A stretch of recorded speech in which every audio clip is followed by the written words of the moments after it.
Godzilla versus Megatron, Ali Fraser, Jobs Gates, the legendary battles of greatness. True legends are forged on the field of conflict. On the hips, in the pockets, and firmly attached to the ears of the masses are two great competitors. In this corner, Blackberry, the champ. It's been through the wars and faced off and emerged victorious against foes, both technical and litigious. And in this corner, it's iPhone. It's sleek, it's cool, it's hip, it's everything the Blackberry is not. But in the heat of work, when the pressure mounts, is it up to the challenge? Today, round one, iPhone versus Blackberry. Oh, to be sure, there are other contenders, but in reality, they are really pretenders. The world wants to know, needs to know. Blackberry or iPhone? iPhone or Blackberry? Well, we usually don't do product comparisons on the show. Instead, we like to talk about how we use technology, how it fits in our lives, instead of comparing one product to the other. But I get asked so often if I prefer the iPhone or the Blackberry. I thought we'd better cover it on the show. Now, to be truthful, don't expect me to tell you which one I prefer, because they're like kids to me. I love them both equally.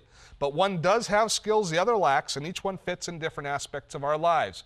So let's take a look at what each one has to offer and see if we can shed some light on which one might fit best for you. First, overall design. When we look at the overall design, we see the iPhone is indeed sleeker and the Blackberry more utilitarian. And in fact, the Blackberry is dominated by this keyboard.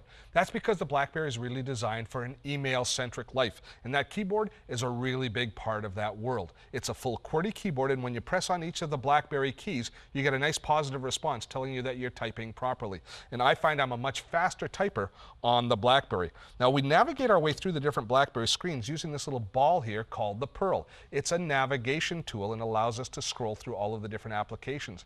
Now, on this main screen here, we see my four basic Blackberry applications, which are our basic tools that we use at work: email, phone, calendar, and our contact list. The same tools as you have, say, within Microsoft Outlook. Now, there are lots of other different applications that I've installed in my Blackberry, and we can install additional applications in Blackberries and in iPhones. So no two people's Blackberry or iPhone will be configured the exact same. Now, I've installed applications like a GPS to help me travel around different towns when I'm visiting towns. I've also got web-based applications. Plus, I've got a variety of different entertainment applications that came pre-installed. I've got the ability to be able to listen to music, be able to even watch video or take pictures using my Blackberry. But I have to tell you, I've never listened to a song or watched a video on my Blackberry, and I probably never will. For me, the Blackberry is all about email, contacts, and phone, my main business applications. However, for that sort of life, when I'm doing those things, I'm interested in what the iPhone gives me, because the iPhone is built as an entertainment device. It's built on the iPod. Now, we notice as soon as we turn on the iPhone, that is a very different interface. It's first of all got no keyboard, and it's got a huge, bright, very vivid touchscreen. And once again, we see all of the different tiles that we have access to of all the different applications installed. And a lot of those are entertainment based. Now, both of these devices can live comfortably either on our mobility network or on Wi-Fi network. Now, I'll say that with one caveat. Certain Blackberries live comfortably in Wi-Fi as well. And if you're doing very heavy data applications, you want to make sure that your Blackberry is Wi-Fi capable. But all iPhones are set up for both phone and Wi-Fi access. And we use Wi-Fi an awful lot with the iPhone. And the reason is, besides our phone functionality and email, and I'll just quickly go into email here and show you the email screen as we can go through, and you can write and receive email. And if you want to edit or if you want to do anything else, you just click on reply. And the keyboard is a little bit different than the Blackberry keyboard in the fact that it's a soft keyboard. And as you type on any of the different keys, the key expands to tell you you're hitting the correct letter. Now, even with that, I find I'm a little bit slower as a typist on the iPhone than I am on the Blackberry, but I don't use it as much as an email tool. It's more for monitoring email and less for sending email. Now, some people might be different. Some people might find it much more useful as far as sending and receiving email and typing. I find I'm a little bit cumbersome on it.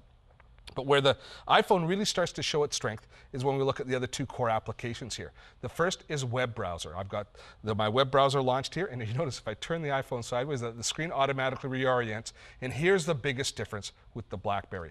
The screen is large and gorgeous, and I can read very easily and very comfortably on this iPhone screen. I find as far as web browsing goes, it's a joy to use. But beyond web browsing, which is a great application in itself, we have to remember that the iPhone is in reality an iPod that has phone capabilities. And the iPod, the premier entertainment device on the planet. So we have to look at how this works as an iPod. Right down here in my main application area is the iPod button. When I open that up, I'm brought into the iPod player, which will allow me to view videos. It will allow me to listen to music. It'll allow me to access all of my different playlists that I sync from iTunes on my computer. I can download movies and watch movies on this screen. It is a great way to enjoy all of your digital media. And it actually goes beyond that, because beyond playing back all of that information, it has a really nice high-resolution camera built in that you can use to take pictures as well. So it's, as far as its entire media life goes, the iPhone has everything built in. And that's really the difference between the iPhone and the Blackberry. The iPhone is about your whole life. It's about fitting all of the different things that you want to do into one device. The Blackberry is about your business life, about fitting all things in business into one particular device, and it excels in that area.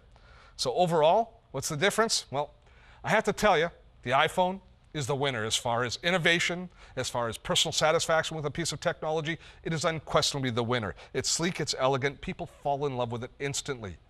But believe it or not, I am not going to replace my Blackberry with the iPhone, at least not yet. Now, I will switch back and forth a bit, and I'm going to live with each for a week or a month at a time to verify what I'm about to say. But here's my position. For a business application, for pure business, the Blackberry is more task-focused. The iPhone lets me live a fuller life with my phone and my music and my video and better web browsing and being just an overall cooler dude. But the biggest reason that I'm going to keep my Blackberry is battery life. I'm not sure the iPhone's always going to have the juice when I need the juice. For example, I'm flying from Vancouver to Toronto. I want to be able to hit the ground running. And if I've drained my battery on entertainment applications on the flight, I'm not going to be able to do that. Now, this might be a red herring. Maybe the battery life will be good enough. Maybe it won't be that important. Maybe I'll charge the battery on the plane in the seat. I don't know. We'll have to see as we go along. But the bottom line is both of these are great. They are terrific tools, well-designed, elegant, and they make you better communicators. And we are going to continue this particular comparison and discussion down the road a bit.